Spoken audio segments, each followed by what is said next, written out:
स्वागत है आपका चित्रकथा में, जहां हर चित्र सुनाता है एक कहानी। हिंदी की मनमोहक कहानियां हमारे अनोखे अंदाज में। चित्रकथा, कला और कहानियों का संगम। सास, बहू और ताबीज।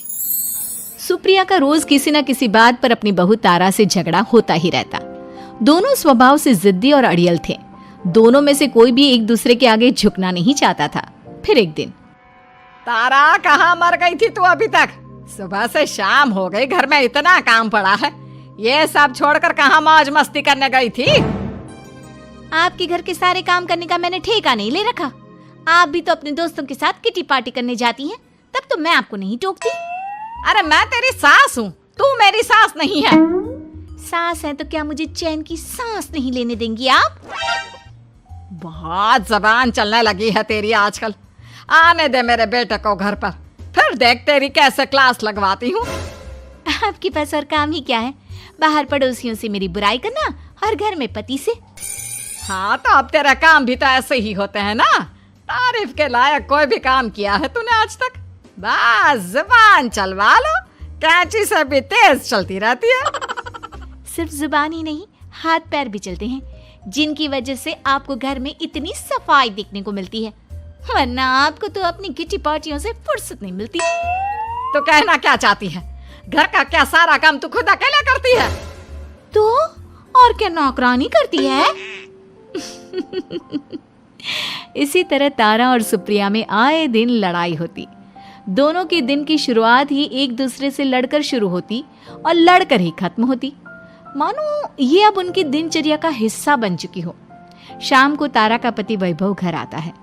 वैभव को देखते ही उसकी माँ सुप्रिया उसके पास आती है और कहती है, बेटा वैभव, अच्छा हुआ जो तू आज जल्दी घर आ गया। देखना तेरी बीवी सुबह से मुझसे लड़ी जा रही है। माँ की बातें सुनकर वैभव तारा को जोर जोर से आवाजें देने लगता है। क्या हुआ जी, इतना चीख क्यों रहे हो? तारा, तुमने आज फिर माँ से लड़ाई की? अरे लड़ाई मैंने नहीं की, शुरुआत पहले इन्होंने की थी। समझा दीजिए अपनी माँ को। मुझे कहीं भी आते जाते टाइम टोके नहीं, वरना मैं अपना सामान बांधकर मायके चली जाऊंगी। इतना कहकर तारा वहां से चली जाती है। ये सब क्या चल रहा है माँ? किसी दिन मैं आप लोगों के चक्कर में जरूर पागल हो जाऊंगा। आप लोग कभी प्यार से क्यों नहीं रहते? अरे वो हमेशा मेरी बातों का उल्टा जवाब देती है बेटा। अब तू ही बता मैं क्या करूं? तो आप उसे ताने मारती ही क्यों है माँ? वाह बेटा वाह, तुझे मेरे ताने दिखते हैं, उसका बात करने का तरीका नहीं दिखता। देखा नहीं वो किस तरह से बात करती है मुझसे? मुझे माफ कीजिए माँ, मुझे आप दोनों के बीच में पड़ना ही नहीं है। आप दोनों ही एक जैसे हो। इतना कहकर वैभव वहां से चला जाता है। वैभव के जाने के बाद सुप्रिया सोच में पड़ जाती है। धीरे धीरे समय बीतने लगता है और एक दिन सुप्रिया को पता चलता है कि उनके गांव में एक महात्मा ठहरे हुए हैं जो वशीकरण करना जानते हैं। तो सुप्रिया भागते हुए उन बाबा का पता ढूंढने निकल पड़ती है। इस बात की खबर जैसे ही तारा को चलती है, वो भी उस बाबा की खोज में निकल पड़ती है। अगले दिन सुबह, आज तारा और सुप्रिया दोनों ही बहुत अच्छे मूड में होती है। ना सुप्रिया तारा को देखकर कोई ताना मारती है, ना तारा अपनी सास से बेवजह उलझती है। दोनों मिल बांटकर रसोई में काम करती हैं। भाई तारा, जरा मुझे वो चाय पत्ती पकड़ाना। ये लीजिए माँ जी, क्या आप मेरे लिए भी चाय बना देंगी? अरे हाँ हाँ, क्यों नहीं। इसी तरह दिन बीतते हैं और दोनों का रिश्ता भी निखरने लगता है। ऐसे ही देखते 3 महीने बीत जाते हैं। आजकल ये मैं क्या देख रहा हूँ? अचानक आप दोनों के बीच इतना प्यार कैसे हो गया? एक दिन था जब कभी माँ आप तारा को ताने देते देते नहीं थकती थी, और तारा, तुम पहले तो कितना उलझती थी माँ से, तो अब ये अचानक क्या हो गया आप दोनों को? अरे यह सब तो एक बाबा का कमाल है, जिसने मुझे ये ताबीज दिया था। सुप्रिया के हाथ में बंधा ताबीज देखकर तारा चौंक जाती है। ये ताबीज तो उस बाबा ने मुझे भी दिया था, आपको अपने वश में करने के लिए। इसका मतलब तू भी उस बाबा से मिलने गई थी? आपकी हरकतों की वजह से ही मुझे जाना पड़ा था। ये सब क्या चल रहा है? मुझे तो आप लोगों की कोई भी बात समझ में नहीं आ रही। सुप्रिया वैभव को सारी बात बताते हुए कहती है, अरे जैसे ही मुझे पता चला कि हमारे गांव में जाने माने तांत्रिक बाबा आए हुए हैं जो वशीकरण करना जानते हैं, तो मैं बिना देरी किए उनके पास चली गई और बहू को अपने वश में करने की इच्छा उनके सामने रखी, जिससे ये मेरी हर बात माने। बाबा, मैं अपनी बहू से बहुत दुखी हो चुकी हूँ। वो मेरी एक बात नहीं मानती। आप कुछ ऐसा कीजिए बाबा जिससे मेरी बहू मेरी हर बात मानने लगे। पहले आप मुझे अच्छे से बताइए, आपको अपनी बहू से आखिर परेशानी क्या है? बाबा, वो मुझसे कभी प्यार से बात नहीं करती। मैं उसे एक बात सुनाती हूँ तो वो पलट कर 4 बातें सुनाती है। आप कुछ ऐसा कीजिए ना जिससे मेरी बहू सारी बातें मानने लगे। बाबा सुप्रिया की बातों को ध्यान से सुनते हैं और उसके बाद सुप्रिया को एक काले रंग का ताबीज देते हुए कहते हैं, ये ताबीज तुम्हें अपने गले में पहनना है और जब तक मैं ना कहूँ तब तक इसे उतारना मत। तो क्या इस ताबीज की मदद से मेरी बहू मेरे वश में हो जाएगी? सिर्फ वश में ही नहीं, इस ताबीज के कारण तुम्हारी बहू तुम्हारे आगे पीछे भी घूमने लगेगी। लेकिन बस तुम्हें कुछ काम करने होंगे। कैसा काम बाबा जी? तुम्हें अपनी जुबान पर काबू रखना होगा। उससे जो भी काम करवाना हो हमेशा प्यार से बात करनी होगी। धीरे धीरे वो तुम्हारी मुट्ठी में आ जाएगी। अरे ठीक है बाबा जी, जैसा आप कहेंगे ठीक मैं वैसा ही करूंगी। तारा ये सब सुनकर चौंक जाती है। ऐसा ही कुछ तो मेरे साथ भी हुआ था जब मैं उस बाबा से मिलने गई थी। बाबा जी, मैं अपनी सास से बहुत तंग आ चुकी हूँ। वो हर रोज़ किसी न किसी बहाने मुझसे लड़ती रहती हैं। आप प्लीज़ कुछ ऐसा करिए ना जिससे मेरी सास सुधर जाए और मुझे बेवजह टोकना बंद कर दे।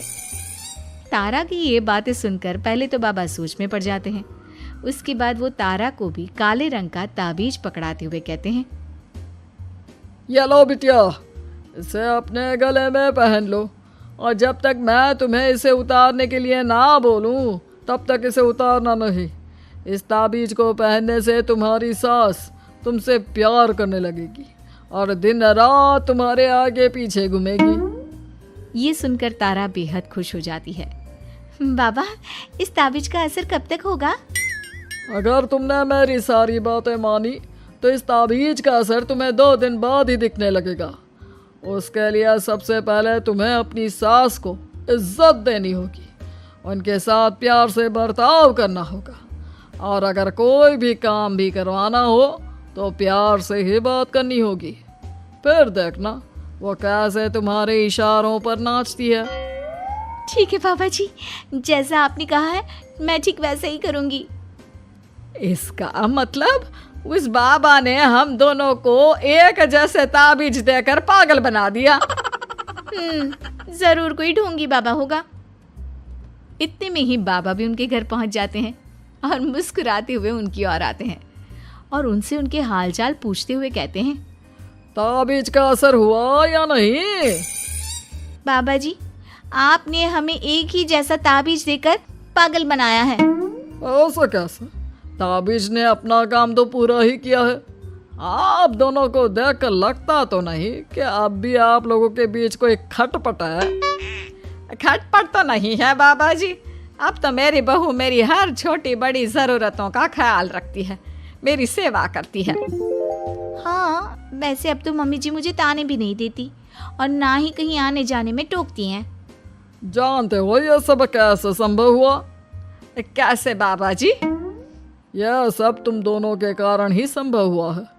मैंने जो ताबीज दिया था वो सिर्फ एक धागा ही था।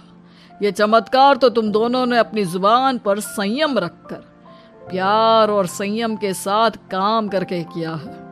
बिटिया, कुछ कमी तुम्हारे अंदर थी तो कुछ कमी तुम्हारे सास के अंदर थी। इसीलिए तुम दोनों को सुधारने और तुम्हारी गलती का एहसास कराने का यही एक रास्ता था। बाबा की ये सारी बातें सुनकर सुप्रिया और तारा एक दूसरे की ओर देखने लगते हैं। अब उन दोनों को अपनी गलती का एहसास होता है। शायद आप सही कह रहे हैं बाबा।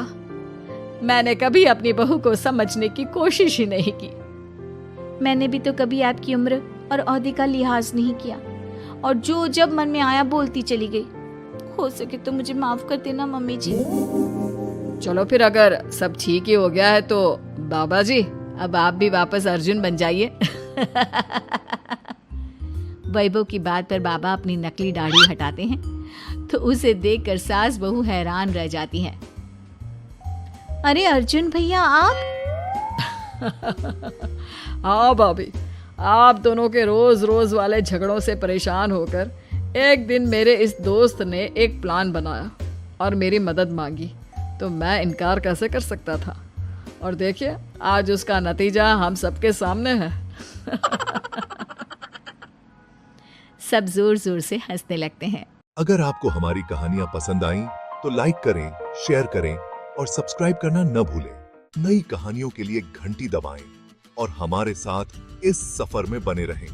चित्रकथा, जहां हर चित्र बुनता है एक कहानी।